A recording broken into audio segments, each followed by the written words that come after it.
আজকে বাচ্চাদের নিয়ে গিয়েছিলাম বরিশাল মুসলিম গোরস্থানের পুকুরে সাঁতার শেখানোর জন্য। সেখানে বাচ্চাদের পুকুরের ঘাটে নামানোর পরপরই একটি রিক্সা এসে থামে এবং সেই রিক্সার চালক পুকুর থেকে পানি নিয়ে রিক্সাটি ধোয়া শুরু করে। রিক্সার কালো তৈলাক্ত ময়লা যা ধুয়ে পুকুরের মধ্যে নামতেছিল এবং তেল ভাসতেছিল। এর পরপরই আসে একটা অটো রিক্সা, সেটাও সেই একই অবস্থা, ধোয়ার জন্য আসছে। বরিশাল শহরে যদিও অনেকগুলি পুকুর আছে, কিন্তু আসলে পুকুরে সেরকম পরিবেশ নেই। বিএম কলেজের পুকুরের যে ঘাট আছে সেই ঘাট ভাঙা এবং শ্যাওলা ধরা, সেখানে বাচ্চাদের নামানোও কষ্টের ব্যাপার।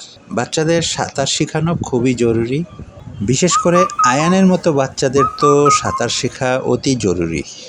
কারণ ও যদি পানিতে ডুবতে থাকে তাহলে ও তো চিৎকার করে বলতেও পারবে না আমাকে বাঁচাও।